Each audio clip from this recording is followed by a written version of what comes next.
आमी दर दिसा जेजूच्या जिविताचेर नदर मारून आमचें जिवीत कशे भशेन आमी जियेता ताका एकवटून ताचेर आमी नियाळ करीत आसा.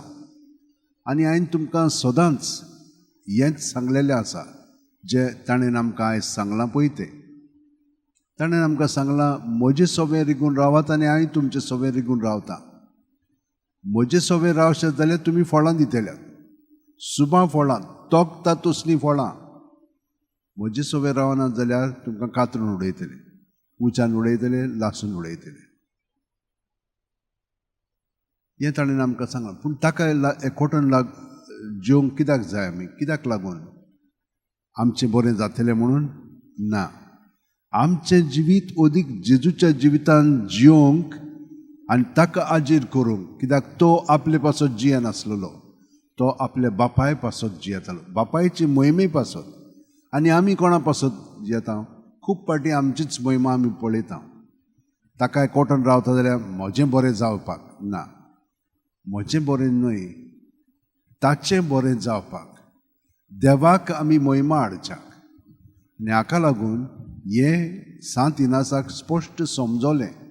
तो आदी आपल्या पासत वावुरतालो, आपल्या व्हडपणा पासत.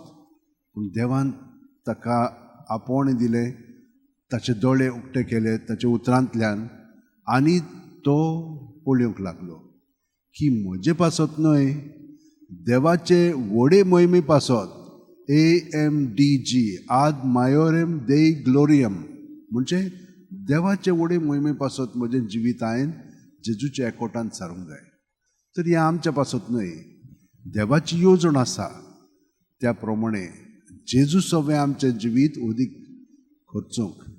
आतां ह्यो ल्हान ल्हान वस्तू आदल्या परंपराच्यो पळय आसात त्यो आमी धरूंक फावना, आमी ती सोडून दिवंक जाय आनी जेजू सोबें आमचें जिवीत जिवंक जाय. पूण आमच्यान तें सोडूंक जायना.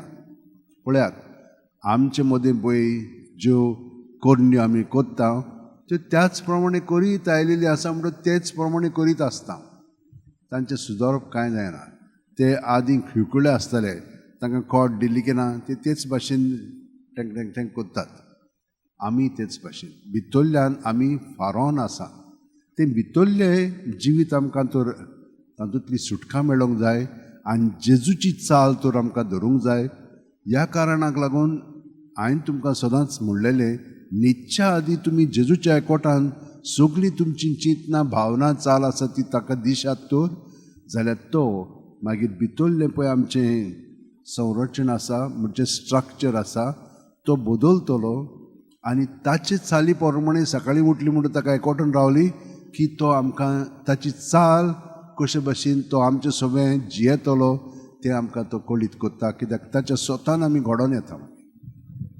आमी कोण जावंक जाय ताचे सोबें तें आमकां समजोंक लागता. आनी हें दर दिसा आमचो प्रयत्न आसूंकूच जाय. आनी हाका लागून तो आमकां सदांच म्हणटा, तुमी जागृत रावात, तुमी न्हिदलेल्या भाशेन करिनाकात, जागृतायेन फुडें पावलां, म्हजे सोबें मारात आनी हांव तुमकां सगळें दाखयतलो. कित्याक आमी ताचे कुडीचे सांदे. तो ताका जाय पळय तसो आमचो वापर ताणें करचो. हे भाशेन सगळ्या सांता भोगतांनी गेलो. धाकटलोच उल्लेख कोत्ता.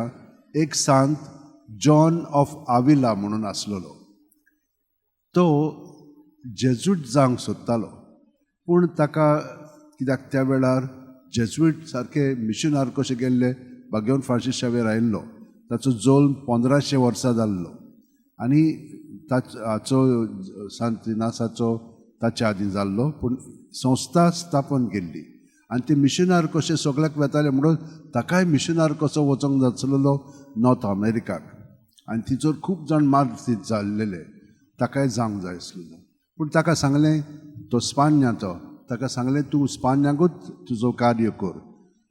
तो एका संस्थेचो आसलेलो, पूण ताणें थिचोरच कार्य केलो. आंदलुसिया म्हणटा पळय थी सगळ्या गरिबांशी वचोन 9 वर्सां ताणें आपलें आख्खें जिवीत खर्चिलें आनी बरे भशेन तांचें सगळें करपाक तो येवजितालो, पूण मागीर मेलो. आनी एकलो सांत डेमियन ऑफ मोलुकाय, म्हणजे वो बेल्जियमचो, पूण ताचें ऑर्डिनेशन जाल्या उपरांत तो मिशनर कसो हवाई गेलो आनी हवाई सान तिचोच पळय ती जुंव आसलेली एका जुंव्यार सगळे कोडकारांक धाडटाले. ताणें ताका आपोवणें आयलें ह्या कोडकारां बरोबर काम करचें. कोणूच तांचेशी वचनासलो, तांकां सगळ्यांक सोडून दिल्ले. वो गेलो थंयसर आनी ताणें थंयसर इतलो वावर केलो की ताणें सगळेंच बदललें तांचें जिवीत आनी तोय कोडकार जालो आनी कोड जावन तो मेलो. पूण तें करचे आदीं ताणें खूब गव्हर्मेंटाची मदत काडली, तांकां सगळें बरे भाशेन केलें, सिस्टरी काडल्यो आनी थंयसर ह्या कोडकारां पासत ते जिवंक लागले, वावरूंक लागले. तो मेल्या उपरांत ताका थंयसरूच फुल्लोलो, कित्याक तो सगळो वावर करतालो.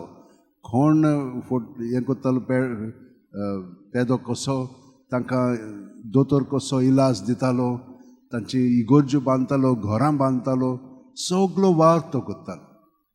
आनी हे भाशेन तो 49 वर्सांचोच आसतना मेलो. तर म्हज्या भयणीन आनी भावानो, पळयात कशे भाशेन जेजू आमकां आपयता. आतां आमकां तसलें काम करूंक न्हय, पूण जें काम आमी करूंक जाय तें पूर्णपणे जेजूच्या एकवटान आमी करया. आनी जेन्ना आमी ताच्या एकवटान करतले, हांव भाग्यवन फ्रांसीसच्या बऱ्या भाशेन तें तोखतलें. आयज पर्यंत इतलो लोक आमी पळयात, सगळीं जाणां ताचेशी येता, पूण ताचेशी न्हय, जेजूशी ताचे उदेशी येता. तर हे भाशेन आमी सगळीं जाणां जेजूक एकदम एकवटान रावया आनी ताची सरशी सगळ्या जाणांक ओडून घेवया.